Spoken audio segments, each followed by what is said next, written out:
You're good to go. Thank you.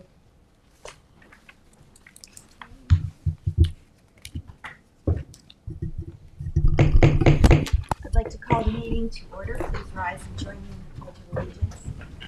Pledge of allegiance to the flag of the United States of America and to the republic for which it stands, one nation, under God, indivisible, with liberty and justice for all.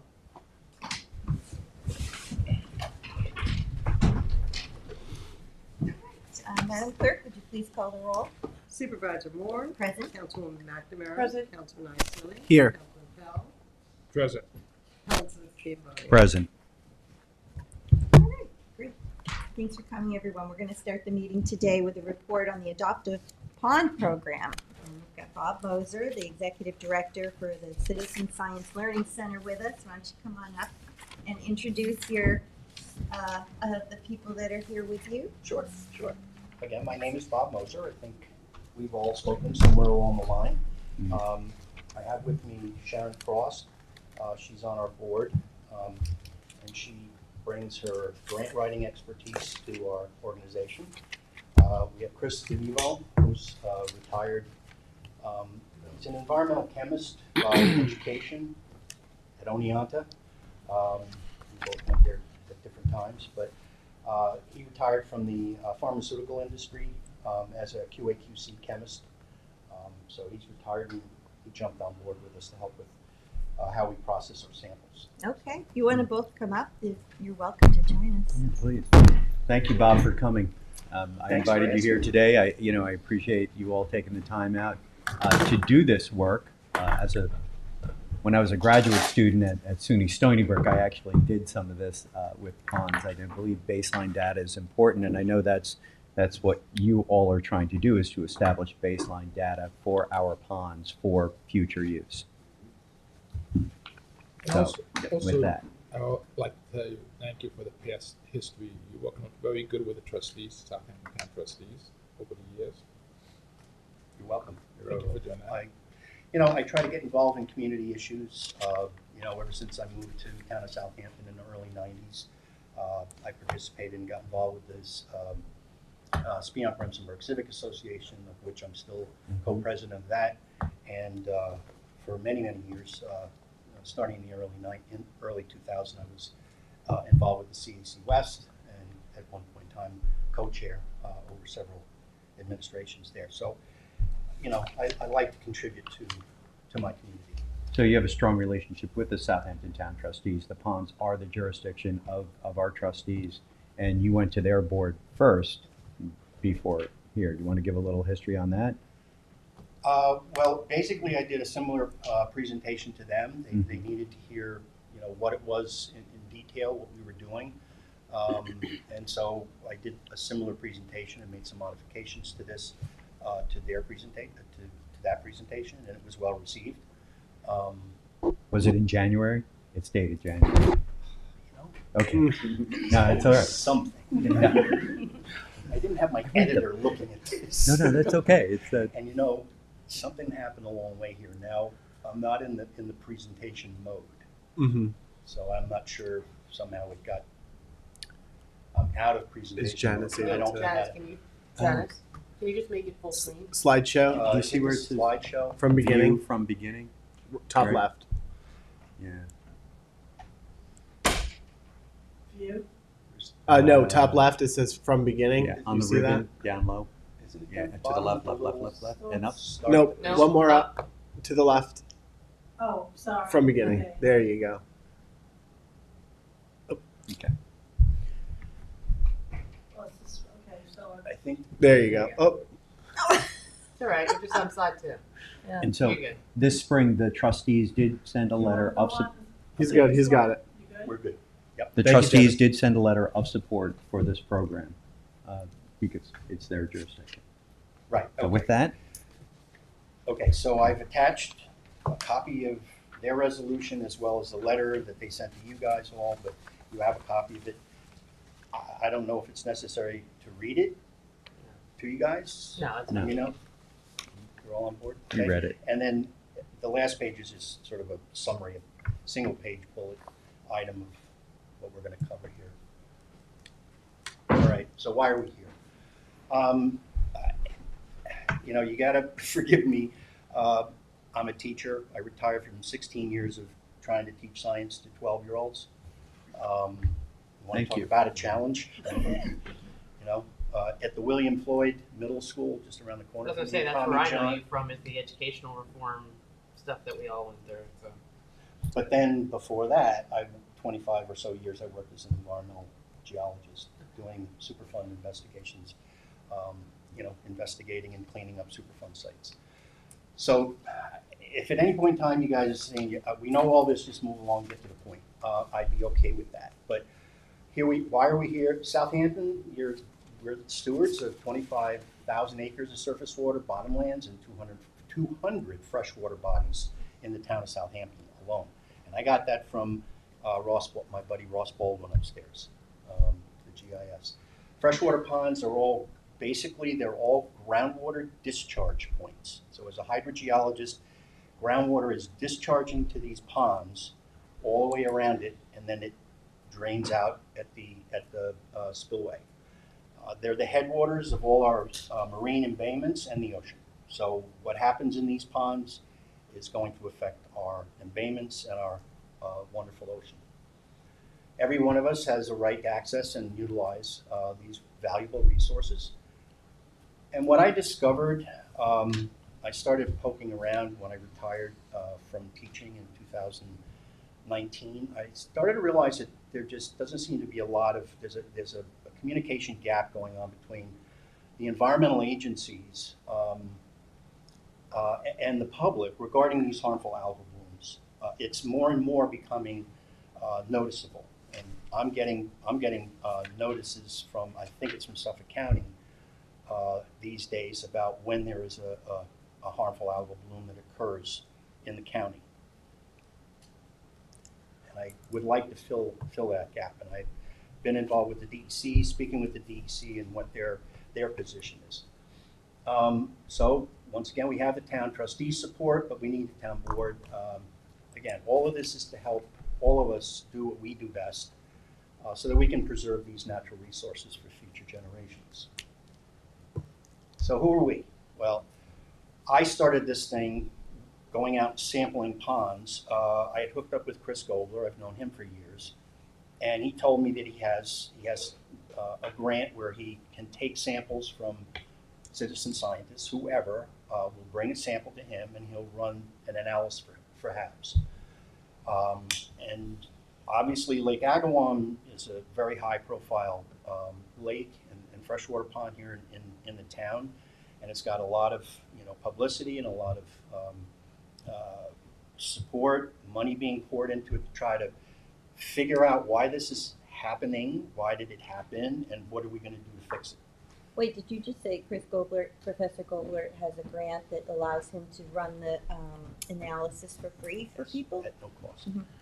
Now, we understand that according to Chris, that money, basically that grant ends at the end of, it's not clear whether it's the end of this year, 2024, or the end of 2025. So that may no longer be available to us at And no cost. what he tests for, is that what you all are testing? Or Well, like again, he's the certified lab to do that analysis. Mhm. So we get the samples with some protocol and bring the samples to him using his lab bottles, and he does that analysis. Beyond that, we're also collecting samples that go to a certified lab for nutrient analysis, because basically the verdict is that it's nitrogen and possibly phosphorus that are causing the blooms to happen, in addition to the right climate, the right temperature conditions. All right, so I hooked up with Chris, and I said, well, I look at my map, I think about my community. So there's basically 5 ponds along Montauk Highway from Eastport to Quogue. I'm doing this out of my own pocket, pro bono. That was my sort of area that I figured, let me just start doing this. Chris is going to do the analysis. Let me start doing this. Try to get some other people involved. So I had a conversation back then with the trustees, and that goes back to Eric Schultz. And basically, Eric had said, "Hey, Bob, could you add Wildwood? That's a jewel for the town of Southampton." And I said, "All right, that's kind of a loop, so I'll pick up samples from there too." So that's what I did back in 2020, 21. I started collecting the samples, and over the period of time now, I started to think, well, let me give this a name. So I call it Adopt a Pond, trying to get other people, to participate. You mean like the Adopt a Highway? You Yeah. try to get people Yeah, to. exactly. The same concept. Okay. So now I didn't really want to start my own business at my age, but it appeared that the only way I was really going to be able to formalize this and ask for grant money would be to start a corporation and turn it into a 501c3. So as of this year, the paperwork came through from the IRS that we're officially a 501c3. So donations are tax deductible. And the concept here is not only providing, a service for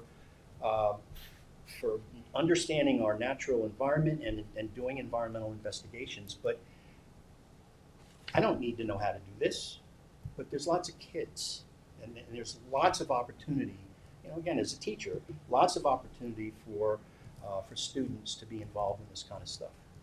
And that's what I'm passionate about, whether it's kids in school or it's old people, whoever's willing to listen. All right. We're a member of the New York State Federation of Lakes and Ponds. You may have heard of NISFOLA, and it has a huge presence upstate New York, but not so much down here. Our freshwater ponds are really not a huge draw for people. It's mainly our marine environment that brings people here and has people living here. Upstate New York is a different story. They rely on their freshwater ponds for drinking water, so it's a whole different mindset. All right, so our executive board consists of 3 environmental scientists. Myself as a geologist, you all know Jock Comer, he's the bio guy, another educator, and chemistry, which is Chris, brings the chemistry side. Although I have, all my career I was out sampling groundwater samples from monitoring wells and having to deal with contract labs and detection limits and QA/QC and all that stuff. So I have that background as well. And then a good friend of mine, Steve Sosek, he lives upstate New York. He's in Rochester. He's a chemical engineer. He owned his own business doing process controls for manufacturing. We have a grant writer, Sharon. A local real estate professional, that's Deirdre DeVito.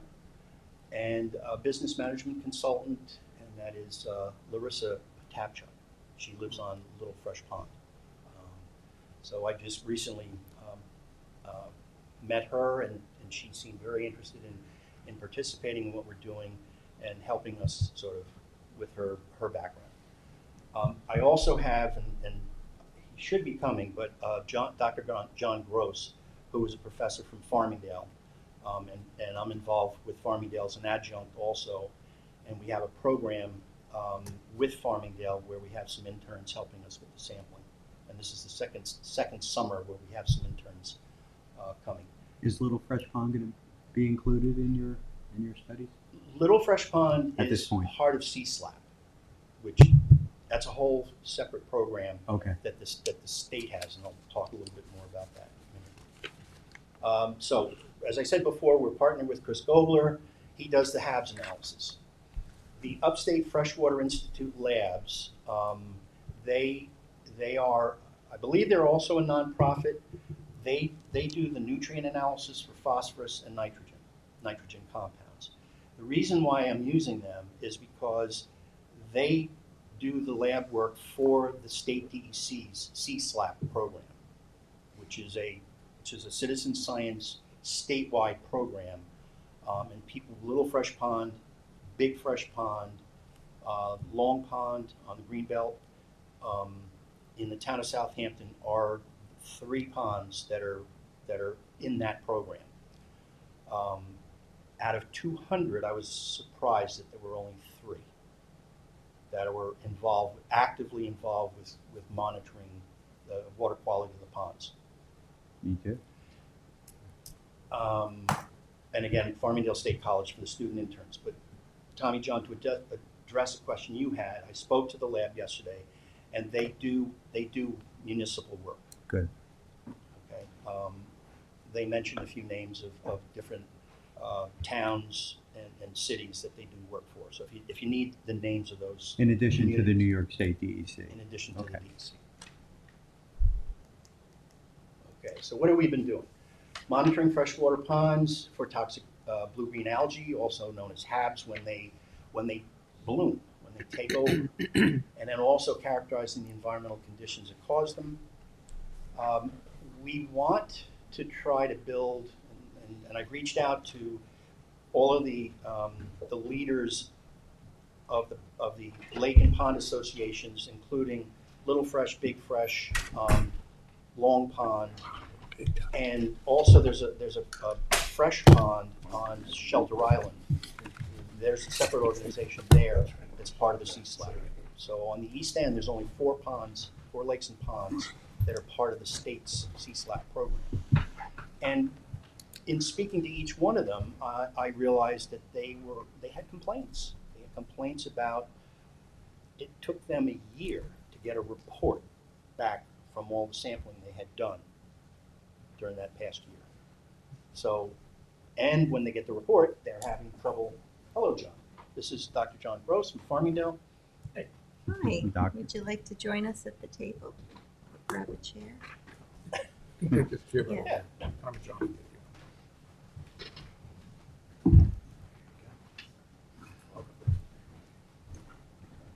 So we've started conversations about how can we best communicate our experiences and expertise, maybe even sharing some equipment.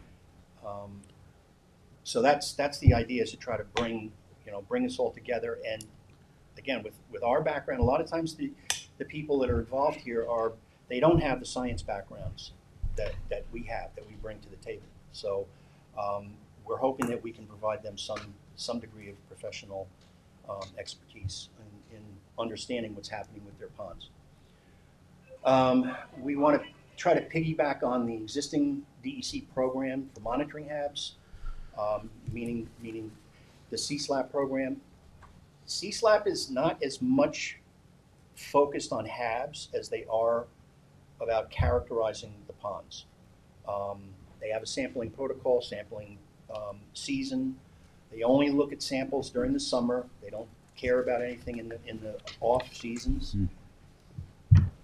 As an environmental scientist, I think you're missing out on a lot of things, and I'll show you why as we go. But we want What's that to stand for?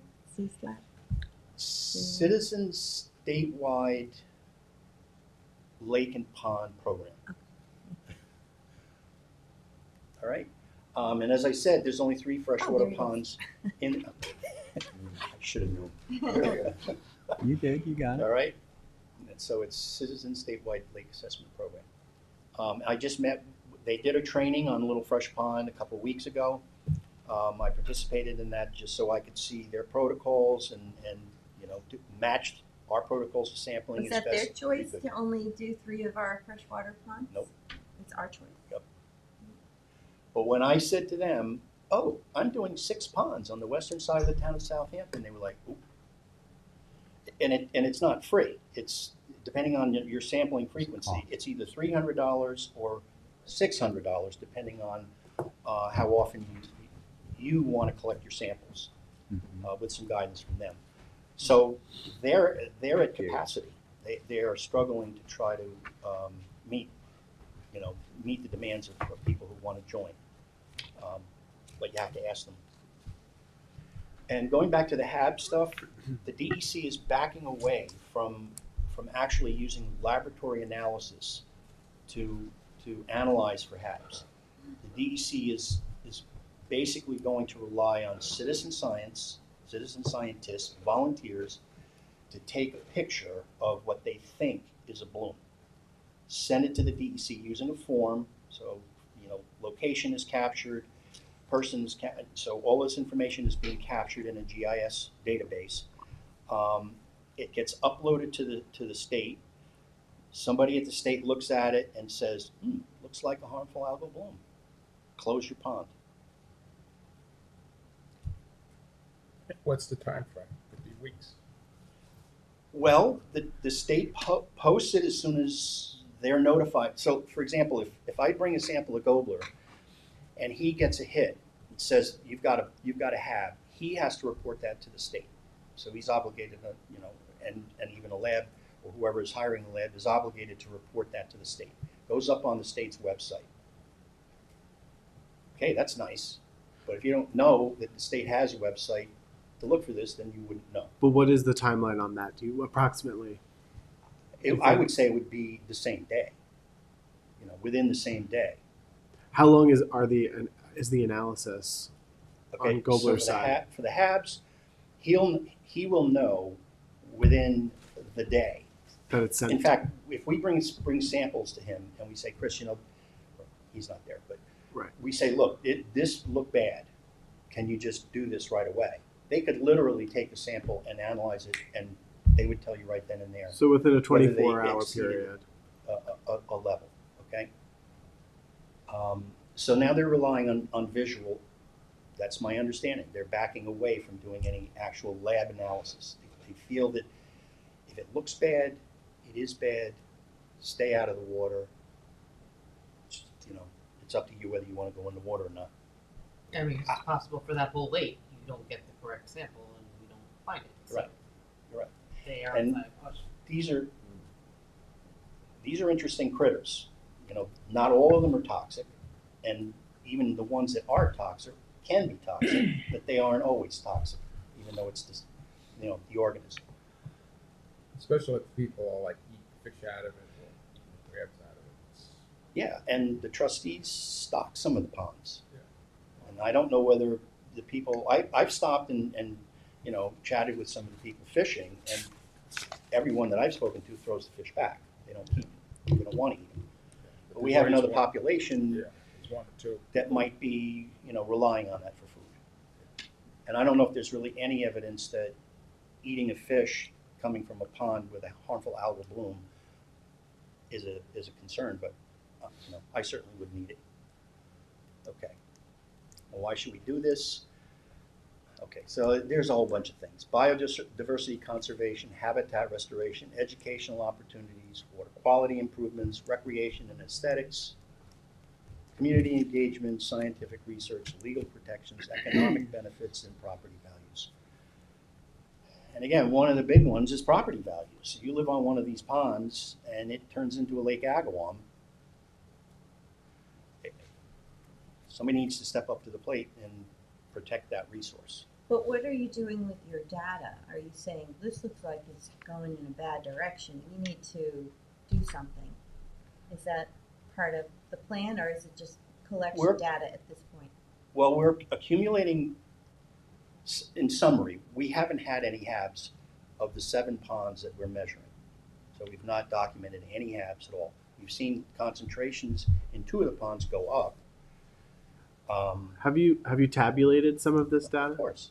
Yeah, I mean, Well, I'm a just GIS person as well. Of course. And John is that's one of the courses he teaches, and so we are working with the Esri platform, the GIS, ArcGIS platform, and all of that's being stored in a database that we can analyze. And Well, this will be I think- public data, right? I mean, that's part of the. I mean, as far I as kind of far as know where you're HABs, going. I'll as- let you as finish your far as HABs are presentation. concerned, Chris Gobler, that information is public. Of course. Okay. The only reason why I'm asking that is just based piggybacking off of some of the supervisor's questions, so that if the board has knowledge of what you're finding, what's going on in some of these ponds for the town board's knowledge, so we know, where things are going in that regard. Is that something that you would be able to provide? Sure. Just to give you an example, if you Sure. had Long Island Science Center here, they have a website. They have all of their data on the website. They actually do a bunch of sampling in Wildwood Lake. So I don't know if,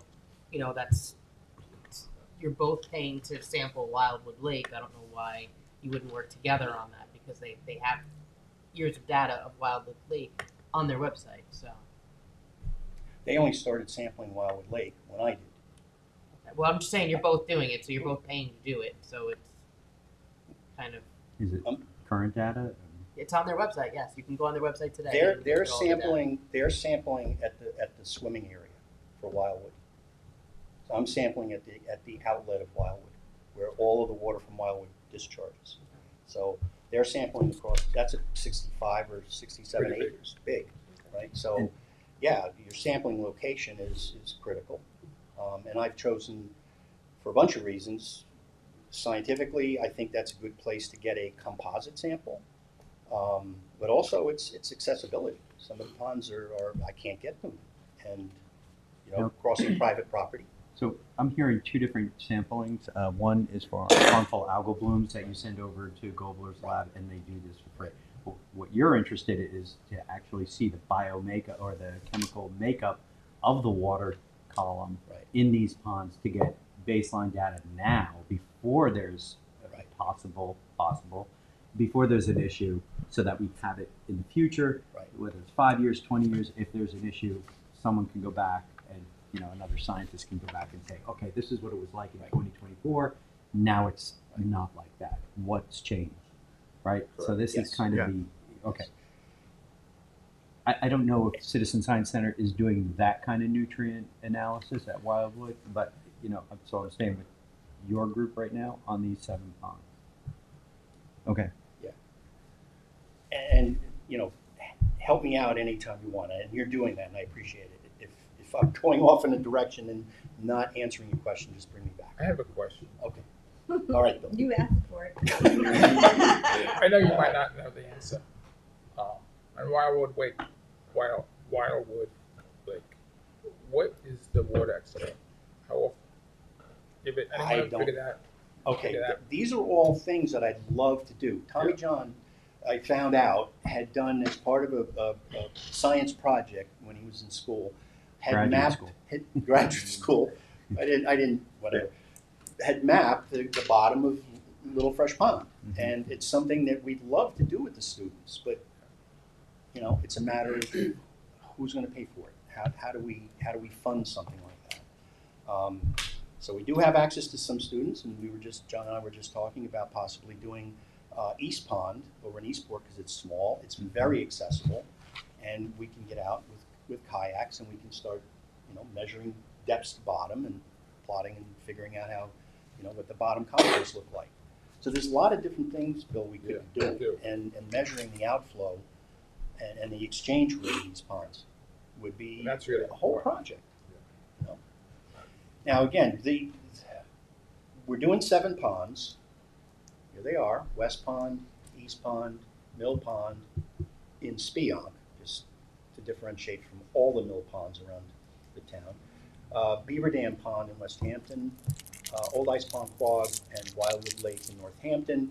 And last fall we picked up Silverbrook Pond because the neighbors there, Barbara Swislowski, was having issues, and the town trustees had been involved in the past. That was actually connected to the dam, the culvert that goes under the dam, and there's a fish run there. I'm curious to know if we can get a culvert to Silverbrook Pond from that fish run. But that's for future conversation. Okay. Just put that on the radar. All right, so these are the 7 that we're currently doing. In Silverbrook, we just started in the fall. All of them, with the exception of Wildwood, are man-made features, human-made features, to be politically correct, person-made. They are What did you say? impoundments. They're all man-made except Wildwood? Except Wildwood. Wildwood is a natural geologic feature. It's right in the middle of the moraine, and it's a kettle hole. It's Second biggest one on Long Island. and it's suspected spam, no less. So Wildwood is a big pond. It's around 50 feet deep at its deepest point. But all the others are all human-made structures. There's a dam, an impoundment, and some of these, I did some research on the history of the ponds that go back to the 1700s. Settlers came and they said, ooh, there's some water here, let's dam it up. Eventually, it was originally a stream, and they dammed it. Yeah, it was tidal, right? It was a tidal estuary, and they just put the dam up and backed up the fresh water behind it, created some head, and created a water wheel, and made a mill. So these are all, and they're fairly shallow, but now they've been freshwater ponds for, well, 200 years. All right, so what is our scope of work? We monitor weekly and for HABs at Chris Gobler's lab. We do seasonal analysis from, for the nitrogen and phosphorus compounds, meaning we try to get, if we get funding, and so far, the 8 rounds of samples that we've collected, we've managed through my campaigning in my local community and friends. I have friends in Florida that are sending money just to contribute to the cost of the lab analysis for the nutrients. And we've managed to do that over the last 3 years. And it's upwards of $5,000 now for the analysis. And we have an idea of how many samples we should collect, and couple that with the DEC's protocols. We think we should be getting between 8 and 10 samples per year for at least 2 years in order to get a good handle on the pond chemistry and how it changes over the seasons. Well, I don't understand. So it says weekly monitoring. For HABs. Wow. Okay, just for HABs. So every week we go out, start at the beginning of June. Every week we go out, we collect samples for HABs and bring them to Chris. Then, and we haven't done it this summer, the last time we sampled for nutrients was last May. So we want to do another sample set this summer, and as often during the summer as we can, maybe even monthly, but then go to, fall, winter, spring, sampling analyzes for nitrogen. And that, as I said, was the Upstate Freshwater Institute. So we basically, they send me the sample bottles, we ship them back to them, and they do the analysis. And that costs money. It costs money. Whereas Gobler doesn't. But you're not sure if Gobler is going to have funding available? Yeah. We're good this year. We're good through this summer. Where did Chris get the funding from? I think it's a DEC grant. DEC? Yeah. Okay, and again, we have students. This is our second season now with students from Farmingdale. Would you be willing to open that up to other schools, Stony Brooks, or even high schools? I'd be more than happy to. Okay. I keep trying. Well, But you know the world. I mean, you go to a high school and you want to get the high school kids involved and the teachers, and they're just like, They've just got- one more thing. They've got AP tests to do. The regions. So aren't the algal blooms related to the nitrogen? I don't want, isn't it? So Yeah. That's you- that. And again, I think listening to Chris, I've been to his talks about the state of the bays. He says it's nitrate. Okay. Mm-hmm. Well, you talk to the people upstate New York, and they go, it's phosphorus. It's really, if you don't have the phosphorus there, it ain't going to happen. And this is why the baseline data is so critical. If something happens, we know what was happening in these ponds predating the event, so that we can compare the water during the event to the historic analysis of the water. Yep. Roughly, what percentage of the property owners around these contribute to your program? Should be. Just a handful. I mean, Because it's they their don't investment. even know what we're doing. I'm trying my best to get the word out. I have a Facebook group for my, West Hampton area. It's got 3,000 members in it, and it was there for community purposes. And I tell people what I'm doing, asking for help. And if you don't do Facebook, you wouldn't know. So I've done presentations at Quag Wildlife, presentations at the local library. I'm just wondering if we couldn't send out like outreach letters to property owners around these ponds. Mm-hmm. Because I mean, let's face it, if you can't use the water in front of your house, what's your house actually going to be worth? And something I want to add to that too is that the notification situation, when the DEC is notified that there's a HAB, that information then gets transferred over to the Suffolk County Health Department. And speaking to the health department, they get their information once a week from the state. They get the information and then they send somebody out to go post the pond at a public access point, right? Now, except for everywhere else, except for Southampton and East Hampton, and Bill, you probably know this, that the Suffolk County Health Department communicates with the trustees, and I think it's James who goes out and puts the sign up on the pond. Crew. Well, if you live on the pond, You're not you gonna may see never it. ever see that sign, and the sign never comes down. It could be improved. How, So this- how it's done. So that's why I said before about gaps. I'm still a Go little ahead. unclear. All right. If Dr. Gobler's checking weekly for the halves, isn't that necessarily a test for the nitrogen and phosphorus? You have to analyze the water specifically for the nitrogen The and the different phosphorus. tests. And he's not doing that already on his own for his own They're research? And I've checking, asked they're Chris- checking the organisms. I've asked Chris, could you do that for us? So we don't have to send it to Yeah, upstate New yeah, York. yeah. We're handing you, he said, I don't have the capacity. Whatever it is that he's got going on, research, students, whatever, he just doesn't have the capacity. No, okay. And again, there's a technical issue here, and I discovered it along the way. Not so much with the nitrogen, but with the phosphorus.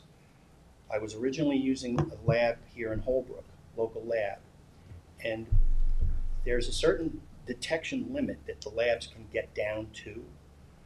Well, the lab here locally could only get down to 500 parts per billion, and I was getting results non-detect for phosphorus. Well, that means it's above, they're not seeing anything below 500. So everything comes back non-detect. Why am I not seeing any phosphorus? So I discovered that this Upstate Freshwater Institute lab, because they're doing freshwater ponds and environmental samples, they can get down to 5 parts per billion.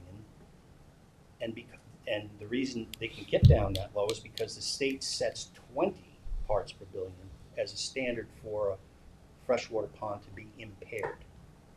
So the lab here wasn't even capable of getting down to that level. Now, I don't know whether Chris's lab can satisfy those detection limits, but Upstate Freshwater Institute can, So you'd be testing for phosphorus and nitrogen. total phosphorus. How about pH and dissolved oxygen? We do that in the field. That's critical to do that at the time of sampling. So we have the instrumentation for doing that. All variables. Okay. All right. So just some pictures. This is us out sampling. This is actually Wildwood. We set up in the back of my truck, doing the field parameters, putting the data on data sheets as well as into a digital form on our phones that's connected to the GIS system that John helped us with. Some of our equipment. Again, this has all been purchased through contributions, myself as well as other people. And we found out, here it is, we found out that there was a company that was making a field portable microscope. And we just tried it the other day, where we can take a sample of our water, put it on the stage, and with some I'm going to say this wrong, AI, not IA, AI software, it will scan the slide and tell you within minutes whether you have a HAB, based on comparing the images from our sample to this library of 50, $100,000, hundred thousands of images of cyanobacteria, which are the algae that are blooming, and we can find out in 3 minutes. So we're just testing it now. We don't have the software for it. We don't have the Bloom Optic software. It's $1,500, and that's an annual fee. And we don't right now see the point of actually buying that software until we really have a problem. And certainly if Chris isn't going to be doing the analysis, we can use this as a backup beyond just our own eyes. How much did that cost? This was $1,500. And then the software is an annual Another 1,500 fee. Okay, so here's What's the turnaround time for Dr. Gobler?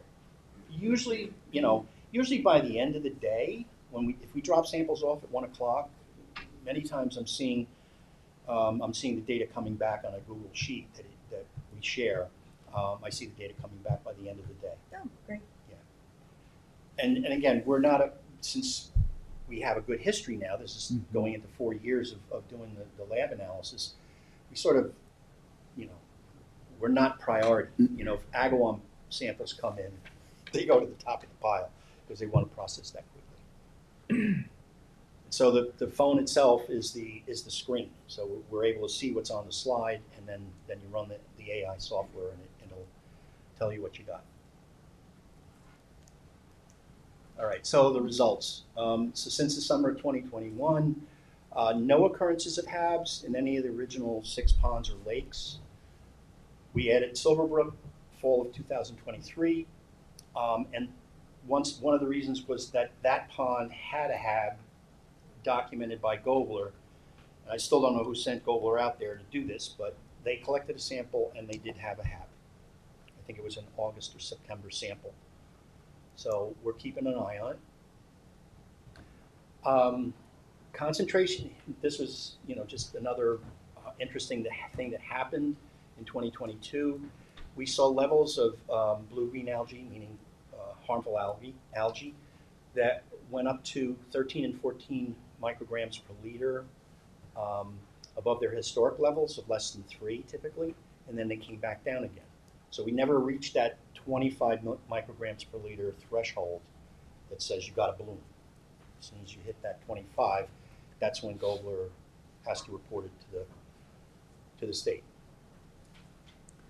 And going back again to a question having to do with the procedure for analysis. So the sample comes into Gobler. He does this thing that can tell you in minutes, as soon as they process the sample, whether you have a HAB occurring. You've exceeded that 25 micrograms per liter. Then they give the sample to a microscopist. They look at the sample under a microscope to identify the specific individual organisms, the cyanobacteria, that can be toxic producing. Doesn't mean they are. It's just, hey, you've got these guys in here, and we've already said we've got to have. Let's shut down the pond. The next step, which is the third step, which can take up to 2 weeks, is they do a toxicity analysis. So they won't know for 2 weeks whether or not that bloom that happened is actually toxic. But again, got to be protective of the public. Well, wait, so in 2022, it documented some, We went up to 13 and 14. It's just saying, because we're monitoring and we're getting this weekly data, we can, cyanobacteria are there. They've been on this planet 303.5 billion years. So we saw an elevated level, but it didn't reach that threshold. So again, that's why you monitor. It's in a densely populated area as well. So I think it's a good one to look at. Okay, there were 2 events of a green algal bloom at Old Ice Pond, one in October of 2022 and one in July 2023. I don't know if anybody was there for the meeting with Senator Gillibrand, but the bloom had occurred, and you're standing there in the conference room and you see this green slime all over the surface of the pond. It lasted for several weeks. It was about 3 weeks, and we think it was related to a really large storm event, like a 3-inch rainfall, and a lot of runoff coming right into the pond. All people stuff. That's not very deep either. No, that's I think it's only chest deep. Yeah. So it heats up pretty quick. 4 of the 7 ponds could be characterized as impaired based on total phosphorus. So it's definitely, something's going on in some of these ponds with respect to phosphorus.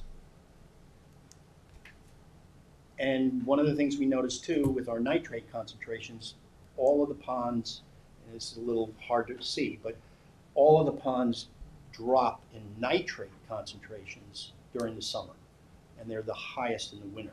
And my hypothesis is that the pond being groundwater discharge, that loading of nitrogen is constantly feeding the pond throughout the year, but there's nothing to take it out. And as soon as the growing season starts, then they start using the nitrogen and the levels drop, but then they go back up again. And so, again, Especially another, and also the decay of the step up root during the summertime, Right. decays during the winter. okay? Outcomes, again, I can blow through this if you want to, resource for students, baseline of data for the future. We can characterize the health of the ponds. It's all good stuff.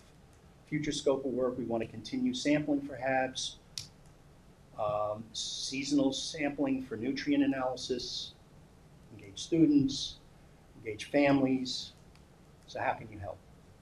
All right, here's why we're here. All right, so just for the lab fees, if I take a year and say if we're going to do 8 to 10 samples of a pond at $100 a sample, just budget purposes, it's for 7 ponds would be $7,000. That's just for the nutrients, because HABs are being covered under GOLA For the year. for 1 year. Okay. And again, we're thinking 2 years. If we have 2 years worth of data, we have a pretty good handle on the characteristics of the pond. And we can, like in the environmental business, you do your sampling like this. You establish, you characterize your environment, but then you back off on the frequency of your sampling. So you reduce the cost, reduce the frequency, because you don't need it as often. And presumably, you, as the program grows and moves forward, you could do that with other ponds in the town, because you've established the characteristics. You don't Right. have to test it as much, Look at others. and until or if something happens, you don't necessarily have to go back to that pond. You could do it to other ponds, and we get a nice snapshot of all of our inland ponds and the characteristics. We have this right? Okay. It's a great mission. Yeah. Okay. I threw in some numbers, for labor, the supplies, the equipment that we're buying, instrumentation in the field, the mileage.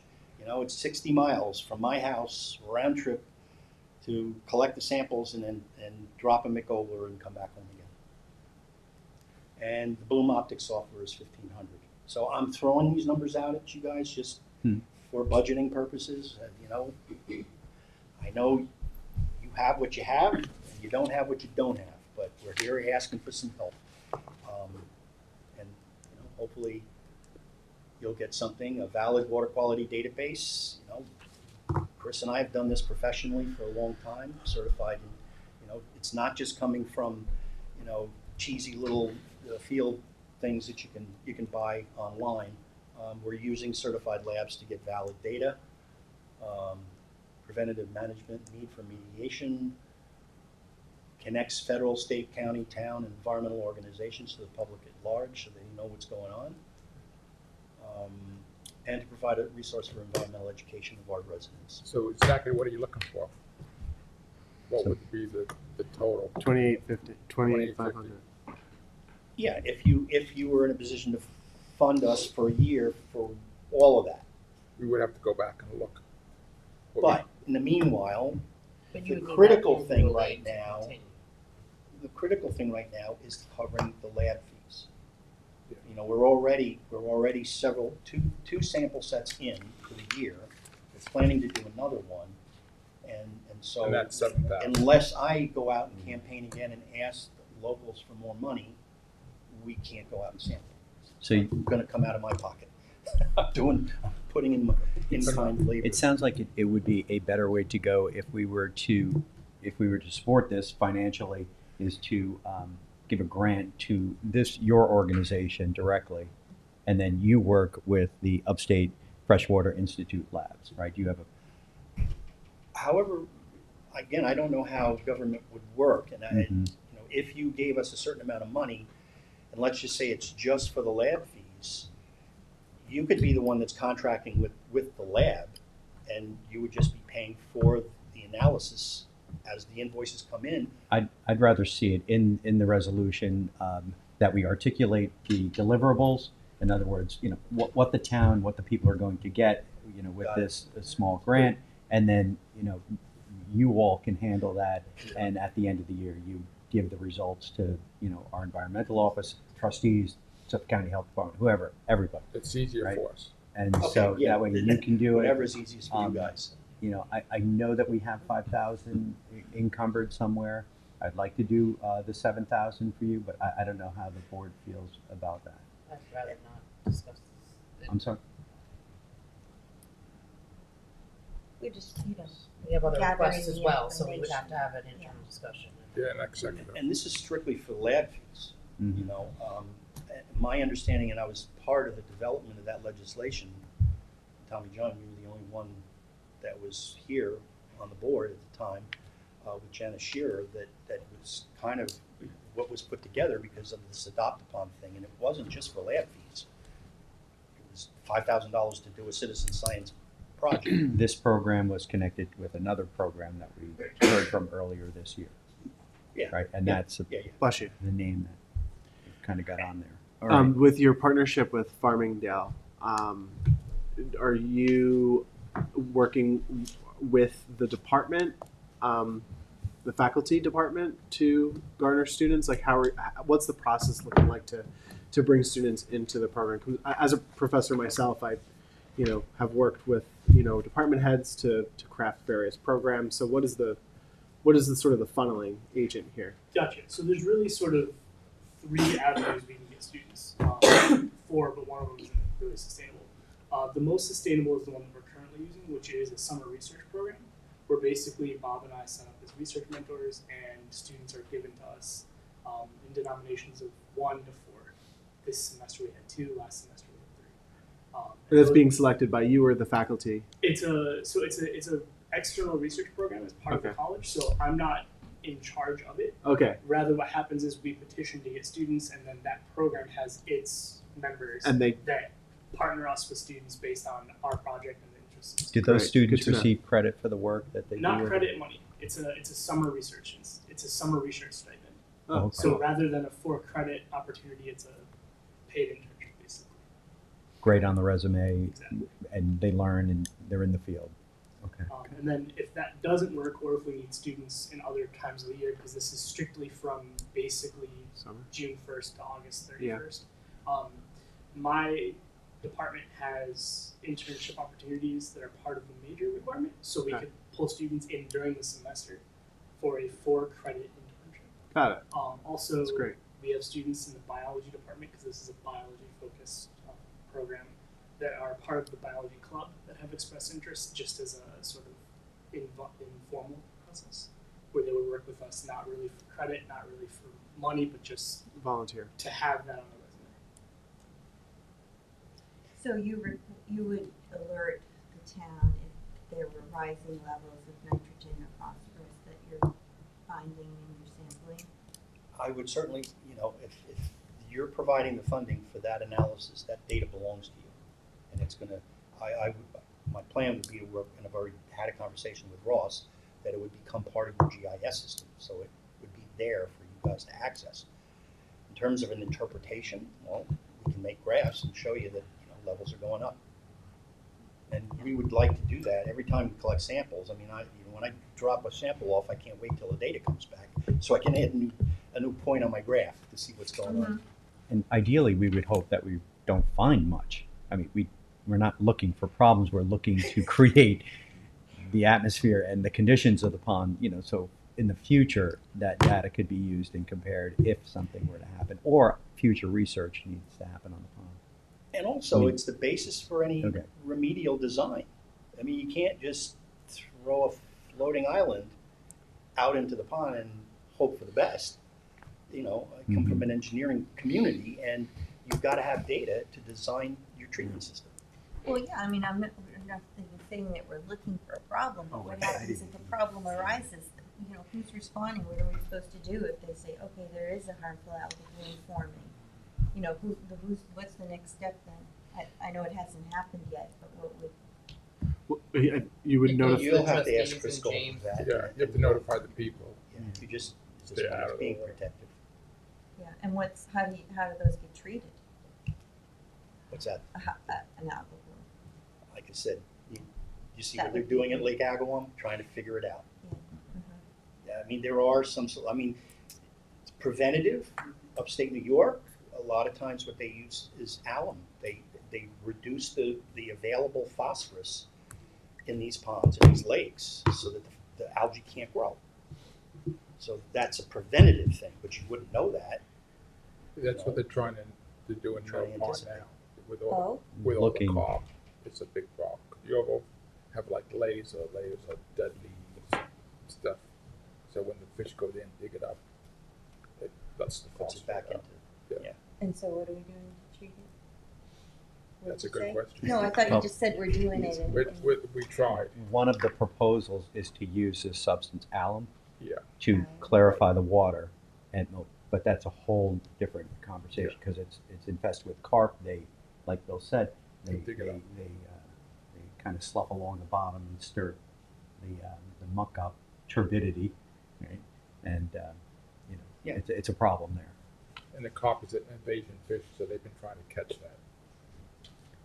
The grants to catch the small ones, yeah, so there are the two bigger ones. sort of philosophies in industry and in government is that we'll deal with the problem when we have one, or we'll try to figure out what the problem, anticipate the problem with data so we can prevent the problem from happening. Everybody has their different opinions and approaches about that. Well, we clearly I'm one that would like to know ahead of time. That's We- the we- same problem in Agawam Lake. They have the same problem in the phosphorus in Agawam Lake. And the algae harvester is gonna. Help with that.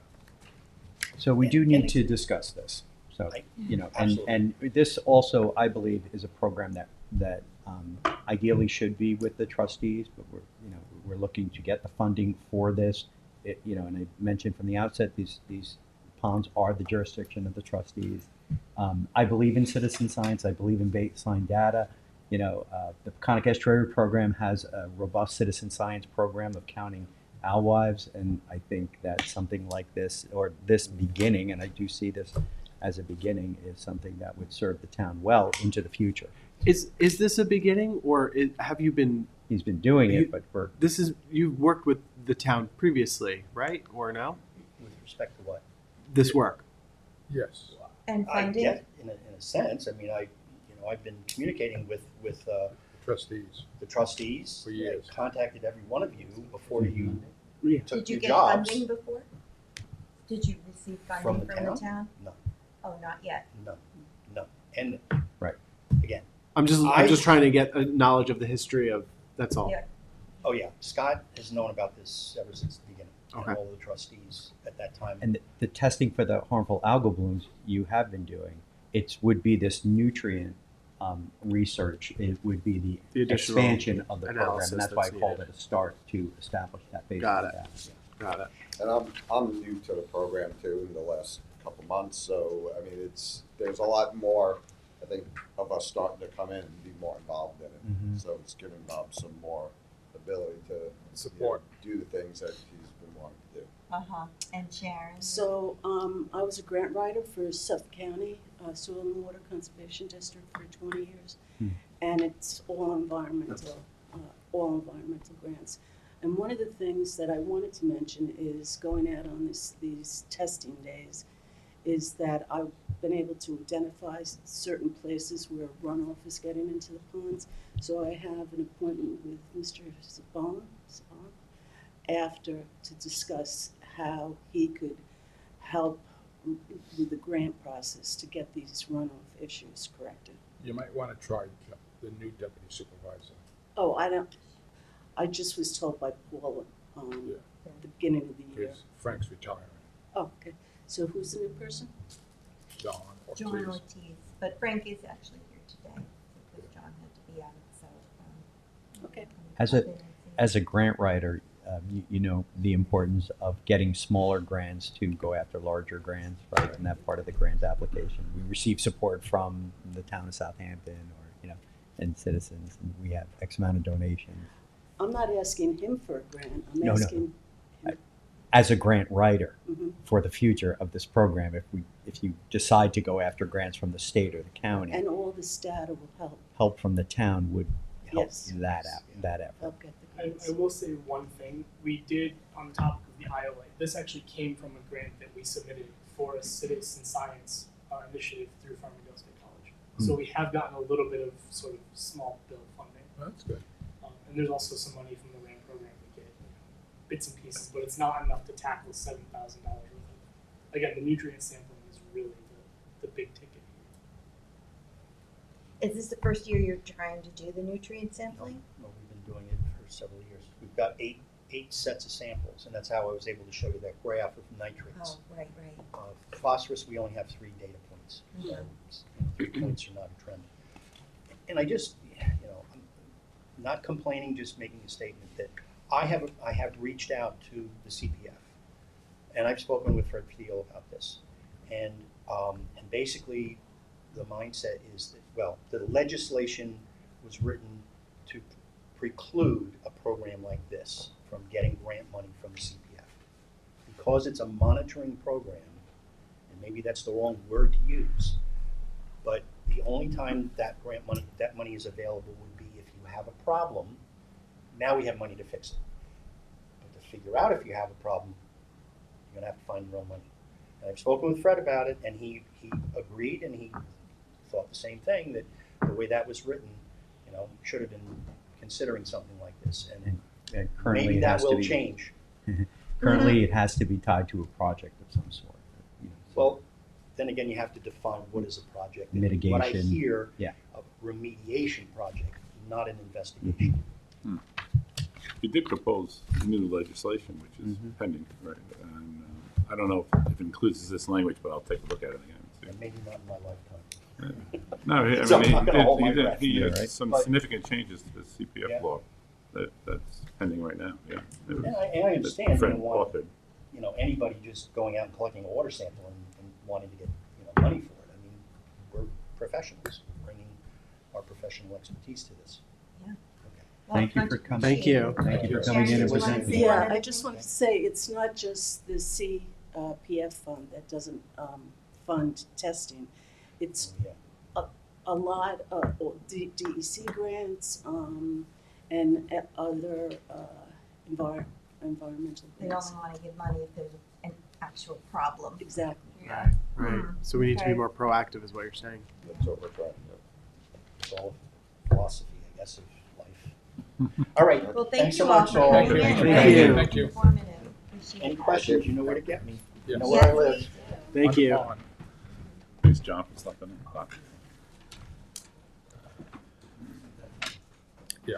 Yeah.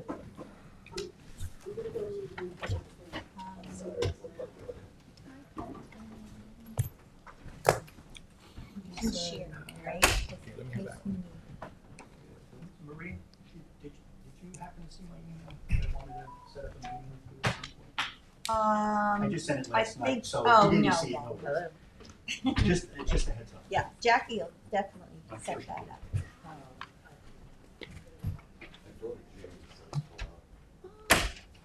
Did you? Knew you looked familiar.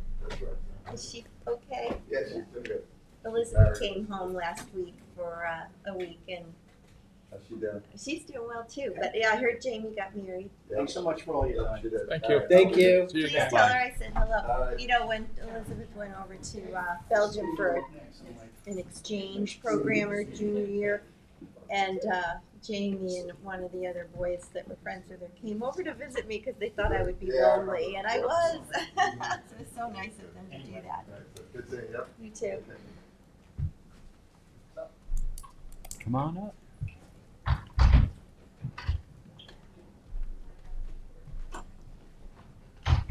Okay, so our next topic let's see, is the capital improvement tax exemption for accessory dwelling units. Kara Bach, the director of our community housing services, and Lisa Gorey, our tax assessor. I Morning. say Morning. Gorey, but I noticed last night they were saying Gorey. Which is it? It's Gorey? It's Gorey. Sorry, I've been saying Gorey the whole time. That's okay, everyone. Oh, that's I even say glory. elegant. Well, nice to see the both of you. Thank you very much for Yeah, having it's us. I funny, hope 'cause I don't everyone's know what just happened. summer is going well so far. We have a quorum. Where'd they go? We have a quorum. I don't know. Yeah, let's The lawyer. continue. So I wanted to just inform everyone about a new, recently enacted property tax exemption for accessory dwelling units, or ADUs. Just for the public, I'll just kind of explain what an ADU is. An accessory dwelling unit, or ADU, they are secondary housing units located on the same property as a primary residence. These units can be attached, detached, or part of the main residence, and include independent living facilities such as a kitchen, bathroom, sleeping area. ADUs serve various purposes, including providing affordable housing, accommodating multi-generational families, housing for the disabled, and generating rental income for homeowners. So the town has 2 programs to finance the construction of ADUs. One is the +1 ADU program. That's a New York State grant program that awards, it's an award to income qualified homeowners up to $125,000 to construct an ADU on their property. And then due to the tremendous response we had to this program, the town board, you all, agreed to fund ADUs under the new Community Housing Fund, the CHF fund. And that program, the second program is CHF ADU. That program is a no-interest construction loan of up to $125,000 to local homeowners who want to add an accessory apartment to their home to house a member of the town's workforce. This program has no income limitation on a homeowner. In both programs, the property owner must own the property and reside at the property as their primary residence. The tenant income must be at 130% of the area median income or less. Rent charged may not exceed the affordability guidelines set by the town. And in the case of the CHF ADU program, at least one tenant must work full-time within a business located within the town. So when people call my office and we explain these programs to them, they say, these are great programs, but will my real estate property taxes go up upon the construction of this ADU? And New York State has recently answered that question by allowing towns to create an exemption. Because, and sorry to interrupt, but because otherwise it would impact their taxes. That's correct, yep. The improvement of that ADU most likely would impact their taxes. And that would depend on square footage, bathrooms. It's just like any other addition. Right. That was how it's not necessarily the ADU per se, but it's an addition to the of dwelling, living and area. it would. Okay. So the New York State program, where is that? Yeah, so I'll kind of give you a little bit of background on it. Yep. So Okay. New York State real property tax law, Article 4, provides exemptions for certain capital improvements to residential properties. Among these is the recent exemption for the creation of accessory dwelling units. This exemption was signed into law by the governor in April of 2024, and it aims to incentivize property owners to expand housing options. So let me give you a little bit of an overview of the tax exemption. Under Article 4 of the Real Property Tax Law, specific exemptions are granted for the creation of new ADUs. Those are ADUs which are created after the effective date of a local law authorizing the tax exemption. I'll talk to you a little bit about that in a minute. The exemption provides tax relief to property owners, reducing the financial burdens associated with the capital improvement of an ADU. So key points of the exemption include eligible criteria to qualify for the exemption. The property must be a residential building where a new ADU is constructed. The exemption applies to the increase in the assessed value resulting from the capital improvement of the ADU. The duration of the exemption is a set period of 10 years. During this 10-year period, the added property value derived from the ADU is partially or fully exempt from property taxes, providing savings to the property owner. It's a phase-out schedule, and it's as follows. Years 1 to 5, the property owner will be 100% exempt from the increase in assessed value attributable to the ADU. Years 6 through 8, the property owner will receive a 75% exemption from the increase in assessed value attributable to the ADU. Year 9, 65% exemption. Year 10, 55% exemption. Year 11, it drops off and there's no exemption. And Kara, this is also important to note, especially for our +1 program, because that is specifically aiding homeowners that have income limits, Correct. In which taxes would actually impact them negatively. That's correct. A higher tax. Yeah, so the +1 ADU program has an income limitation for property owners at 100% of the area median income. And so if they are already at an income level like that, certainly taxes, increase in the taxes. Can you give an example of that? Of what 100% area median income is? Because people, when you talk about 100%, they don't understand exactly what that is. Sure, absolutely. So right now that has recently been increased. So for a family of one person, 100% of the median area income is $109,000. For a family of two, it's $124,950. For a family of three, $140,000. Family of four, it's $156,000. Right. So this potential shift in the state law that allows municipalities to do this could actually help lower income individuals who want to construct an ADU to provide affordable housing to actually do that and have it not too burdensome on their taxes. And it would have to stay at 100% AMI? The property owner? Our code allows landlords to charge up to 130% of 130% of AMI.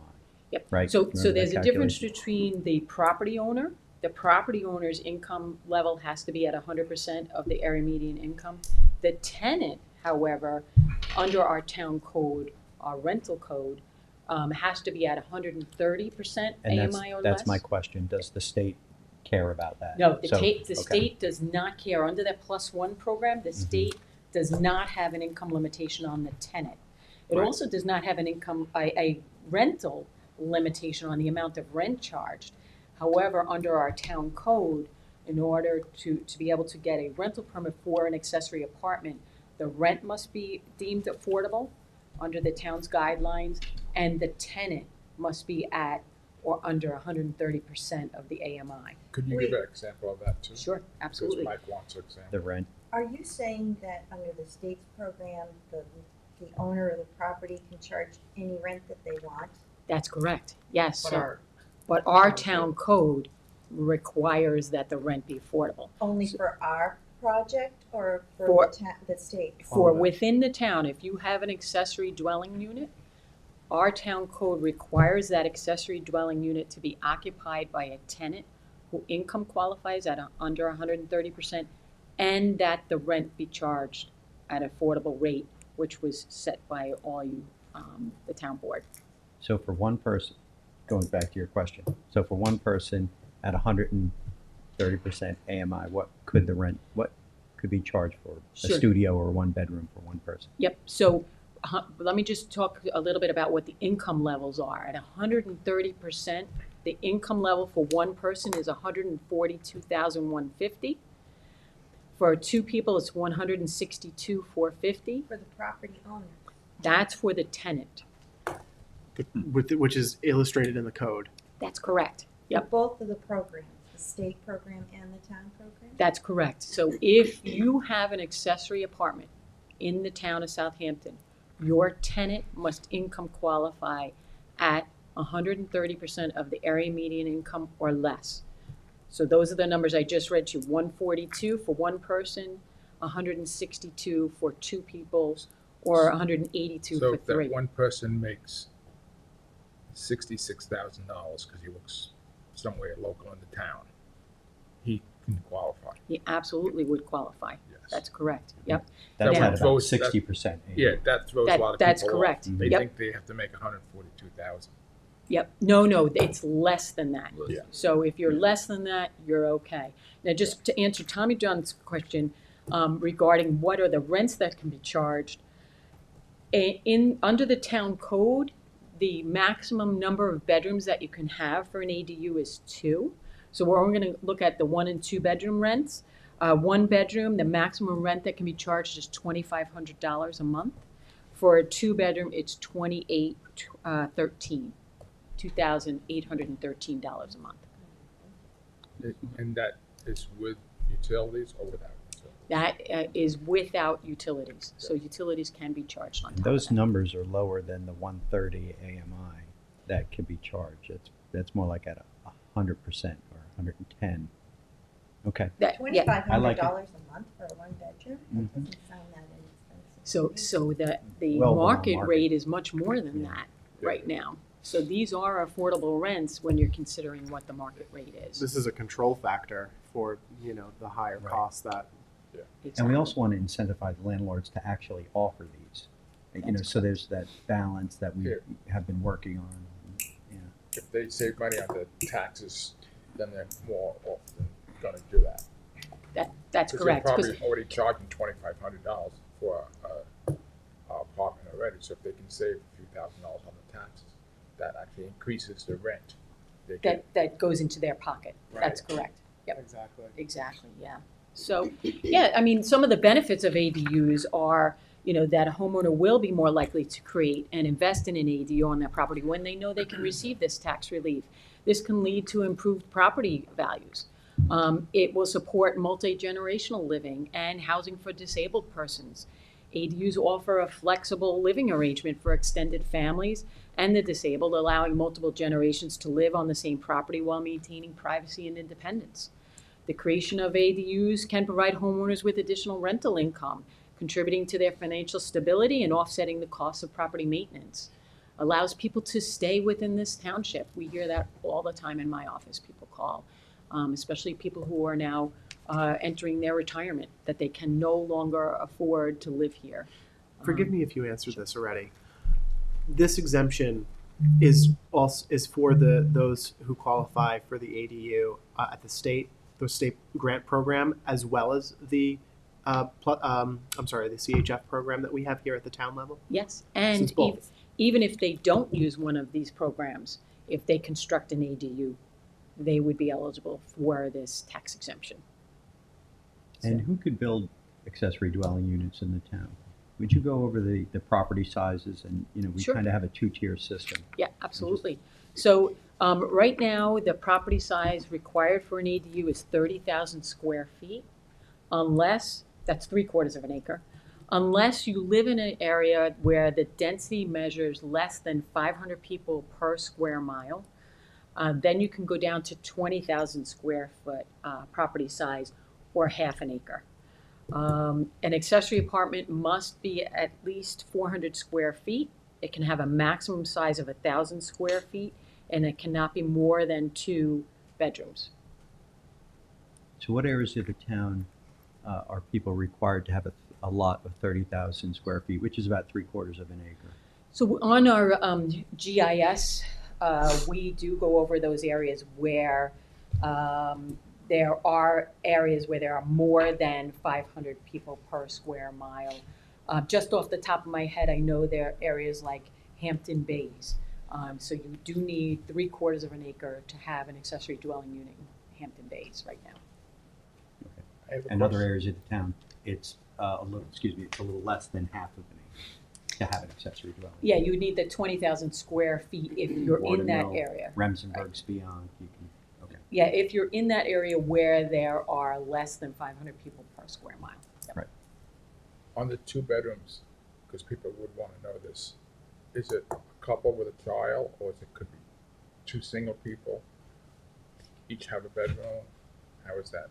Yeah, so the building code does cover how many people can occupy a bedroom. So, two people can occupy a single bedroom. And so if you're building a 1-bedroom apartment, 2 people can occupy that.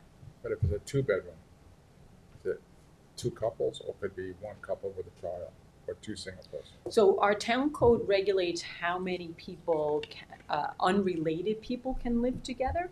So you can have a maximum of 5 unrelated people that live together in a dwelling. So it would then depend on, how many, What the landlord would want. well, also, and also, how it falls under the building code. So, how many people can occupy Yeah. a So you certain could have square up to 4 footage. people for the 2 bedrooms. Yes. that restriction on how many people can live that's unrelated is always subject to challenge too, right? If they're living as a family unit, then that's another whole So thing I that have you get into in fair housing. I just have a question from a logistical standpoint. When they put that, they still have to, obviously, we still have to do the assessment on the new ADU. Will they see that as a credit on their tax bill until such time as it, you know what I mean? So they're knowing what it's going to be when the clock runs out. So what happens with the assessment? Their assessment, of course, will increase based on the amount of, excuse me, that's attributed to the apartment or the accessory unit. However, the exemption is limited to $200,000 in value. So even if they put on a $500,000 unit, they're only getting $200,000 limit. And we also have to, excuse me, we also have to factor in the equalization rate that gets applied to it. And of course, the construction has to exceed the minimum amount is $3,000. And then I just want to also mention that anyone that has an income-based exemption who may want to do this, that income will also have to be included when they apply for their exemptions or renew their exemptions. They also have to disclose that. That's a good point. income. Yeah. That's good. That's good. That could knock them out for that. Yeah. That grade Right, if they go over. just want to make sure, they consider whatever exemptions Sure. they currently have so that this does not exceed the limit for that Right. exemption. And that includes the school tax. They get a break on that. Well, Just the property tax. the schools would have to opt into this. So if the town adopts it, then the schools, they have the option. They would also have to pass a resolution Okay. as well. So it may not apply to their school taxes if the Because school that could does really not. hurt the schools. Right. If yeah. they opt in, it could.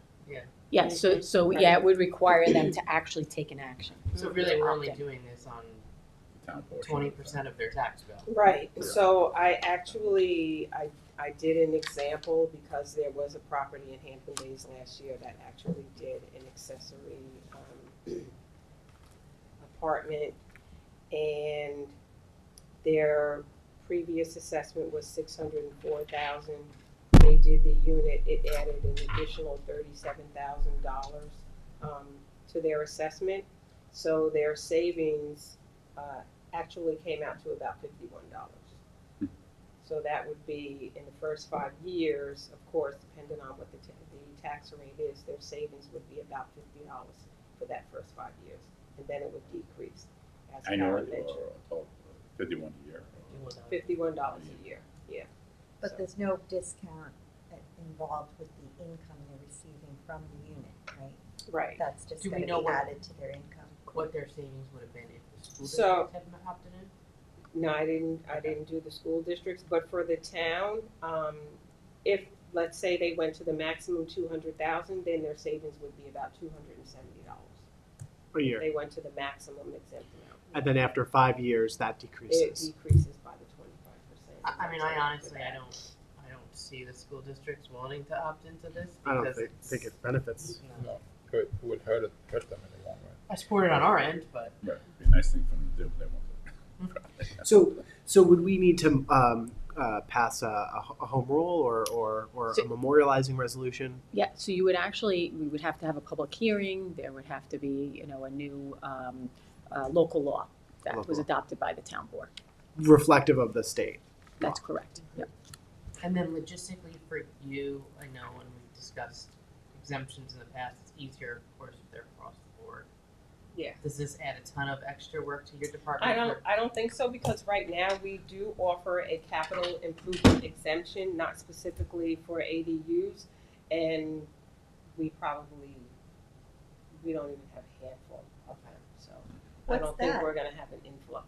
Excuse me? What's the capital improvement? It's for any, let's say you added on a ramp, to the dwelling for access for like a handicapped person or something like that, that's considered in the capital improvement. So anything like that. So we don't get a lot of those applications in a given year. And So- ADUs would fit into that program. It is a It- capital 80 improvement. Yes, Right, this, so- this exemption is considered a capital improvement. It's just a different section of real property tax law specific to ADUs. But so capital improvements are not exempt, just certain ones that are Correct, regarding right. maybe. Public benefit of some kind. Yeah. Yes. You have some for commercial too, right? Was it 45, is it, where you can do similar to this if you opt, the school district said would also have to opt in on improvements for commercial properties. Actually, Right. school districts have to opt out of that. Oh, is it Yeah, really? Was that it's true? opt out. Oh. And that's an exemption thing, was it? For the For commercial. 10% of a year, it goes down in prorate. Yeah, for 10 years. State likes their 10-year timelines. Yeah. Softens the blow. No, I mean, it's on the other end too. Like I remember when we had our first mortgage, it was a Sony May loan. It was after 10 years you could sell the property at full value Right. and keep the money, but before that you got penalized. Right. This is similar to improvements in our historic district in Bridgehampton. You can make improvements and then you can apply not to have your taxes increase, and it amortizes out after 10 years. It sounds like companion or a similar program. What's a section in real property tax? You said Article 4. What- Yes. Yep. You have the It's section. real property 421-P. Okay, thank you. Mm-hmm.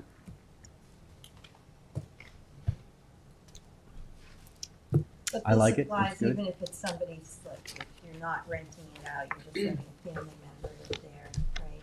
There's no way for us to, It- carve that up. Right, so it applies to the ADU itself, the accessory dwelling unit. Yeah.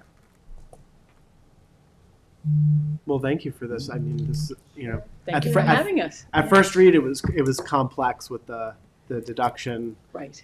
going. And then the schedule, the step down schedule was a But you little provided a complicated. nice Yeah. overview. Yeah, thanks, sir.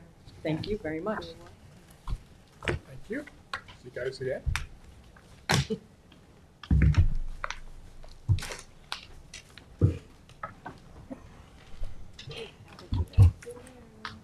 You too.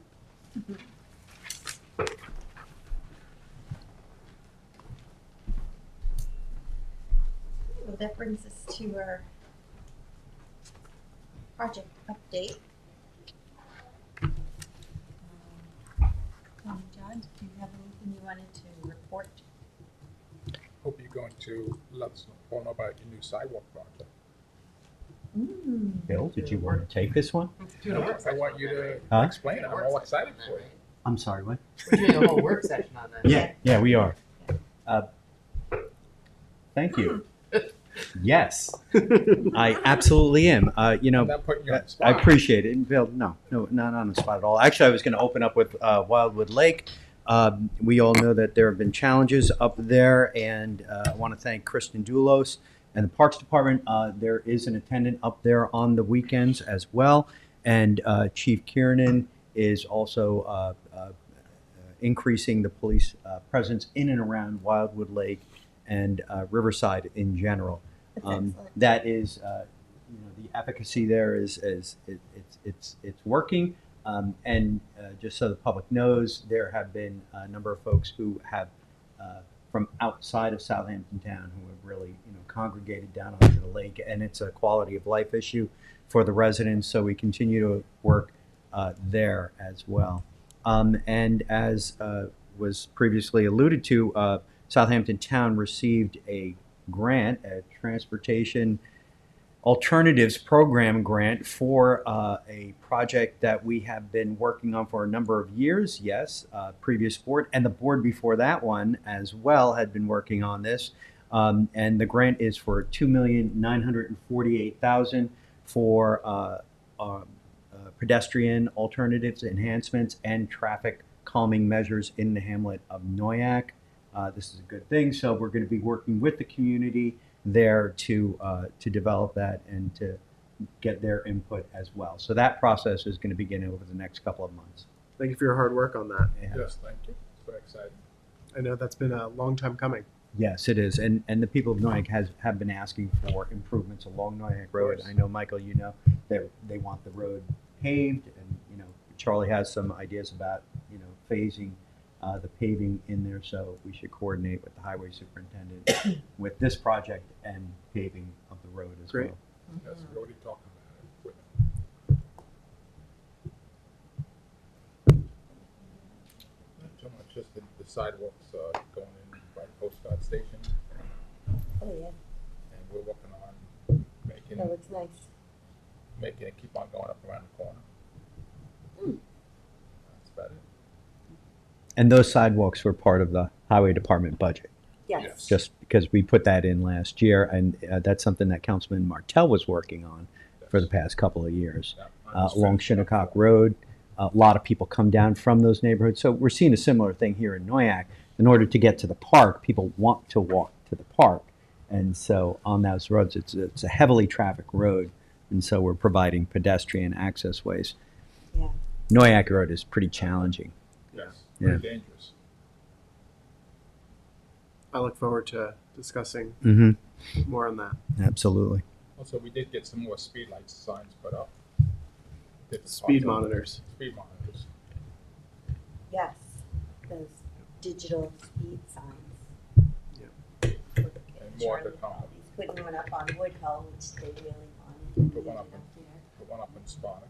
We put one up on Wakeman Road and Palo Alto. We got one on Noyak. I think we're coordinating to get one on a couple of other streets as well.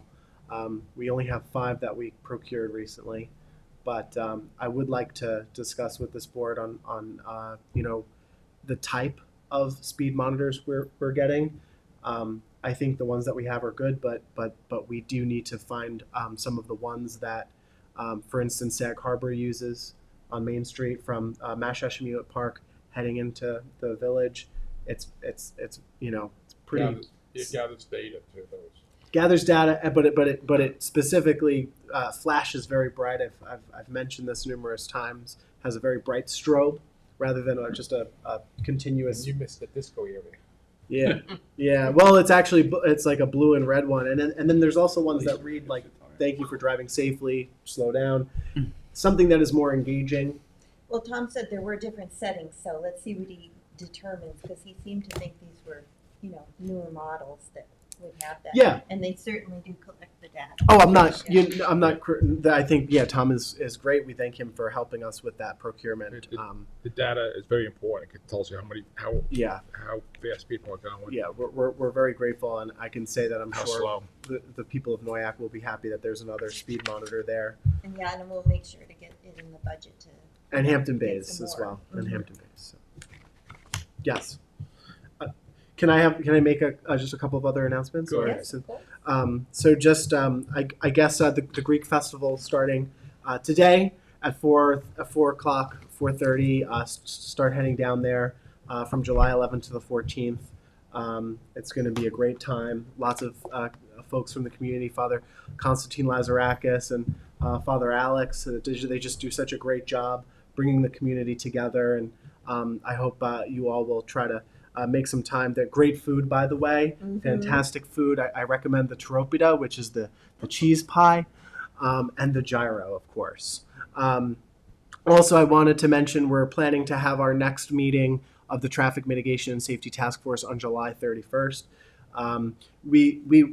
I've heard comments from some of the members of our task force that they'd like to have a closed session in the beginning of the meeting to discuss what we've been doing.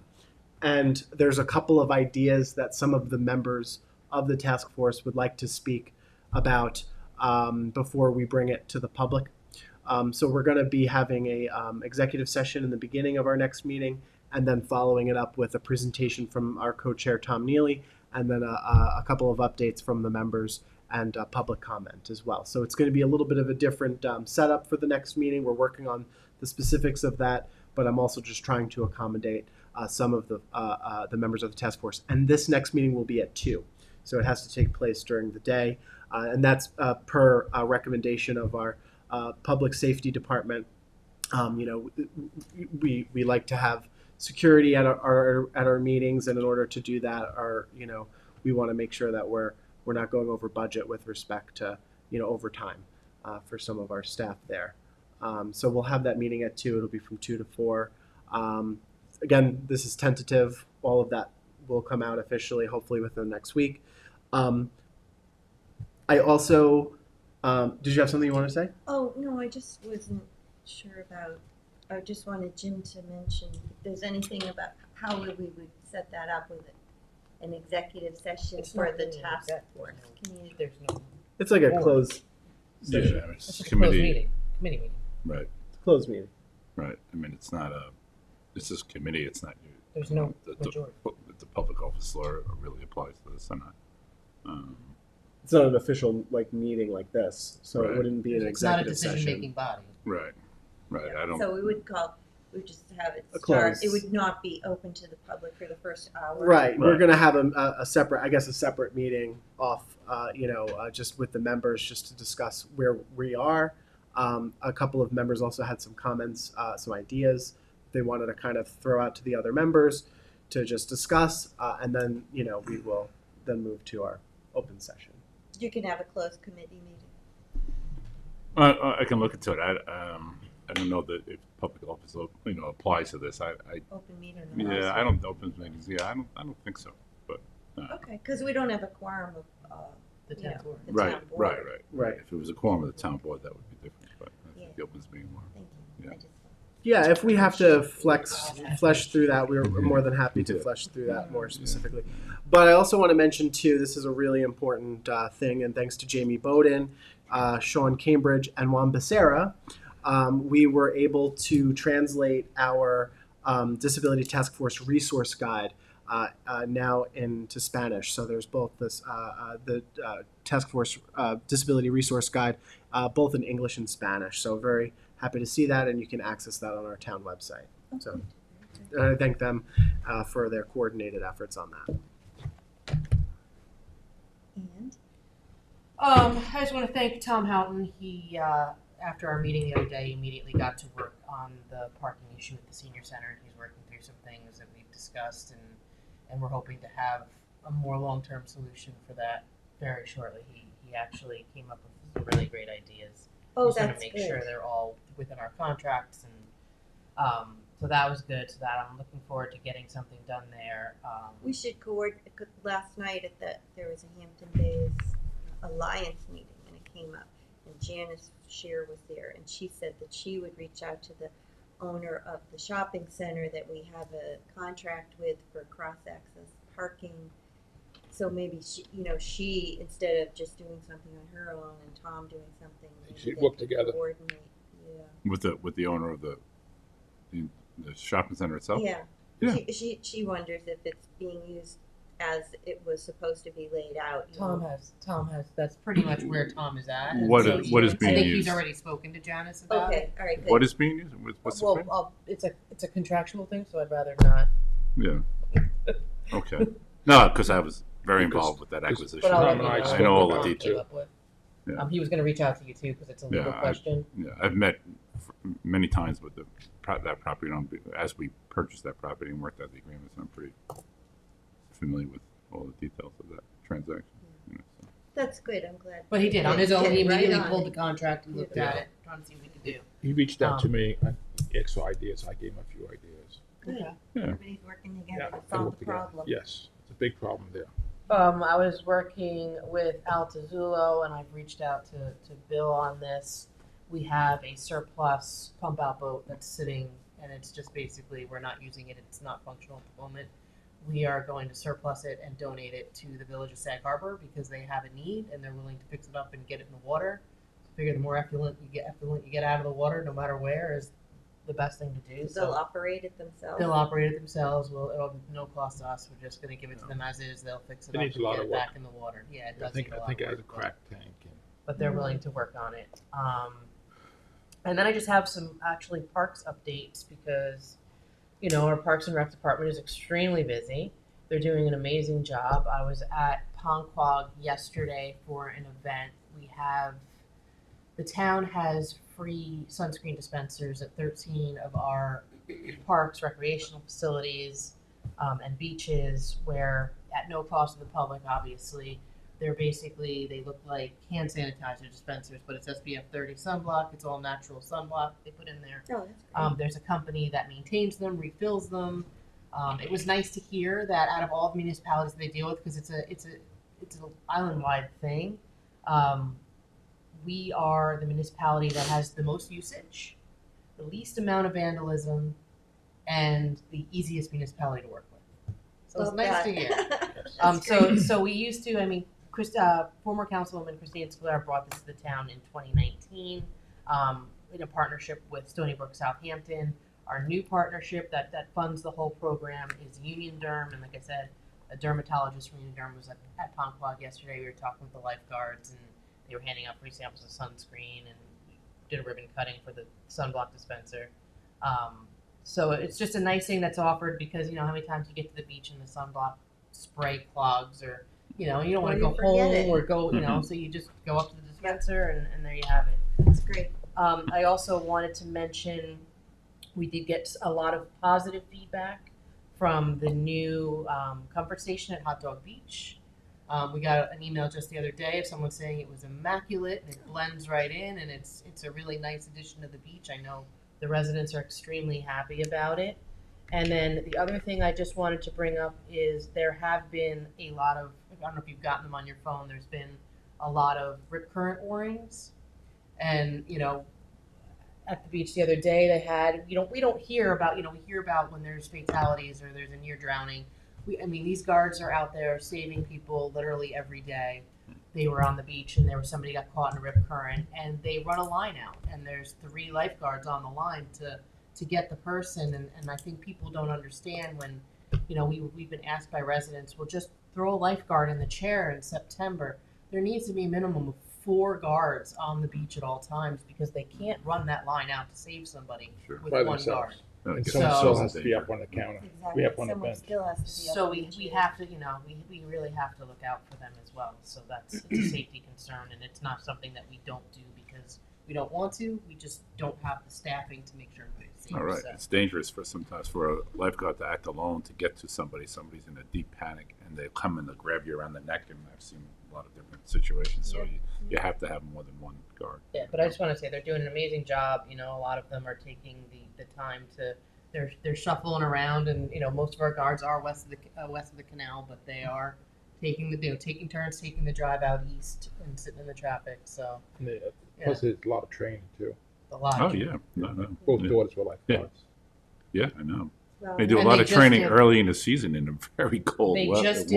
did a It's- training with the Marine Patrol with their personal it's like the Sea-Doos, the whatever. Jet skis. Jet skis, yeah. And transferring patients, while underway to the boat, to the jet ski, and so they just did a really intensive. Yeah, it's good to and see the, that. the Coast Guard was involved as well, so it was a very good training. And now they're scanning more for predators in the Mhm. water. That's another aspect of We the get our job. man of wars, we get all kinds of stuff. Yes. Yeah, They have to. Kristen and Daryl and the whole team are doing a great job. They are. Thank you for highlighting that. The Serious parade job. was fun last Saturday. Some of us were there, and Fred Thiel was the Grand Marshal, sitting up in the convertible, and he had his grandson with him. So Wow. that was fun.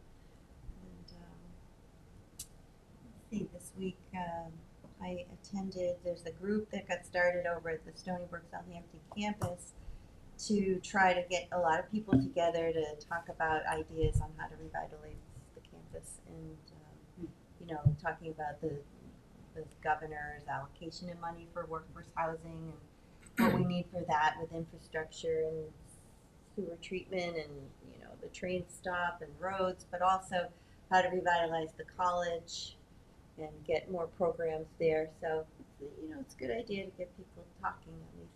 We'll see where that goes. Yeah. It's a great resource. Thank you. Yeah. Center of Yeah, town. it's such a waste right Yeah. now. We've got to make something of it. So if that's all, then I move to go into executive session to discuss confidential legal advice, personnel, and litigation. second? Second. All in favor? Aye. Aye. Aye.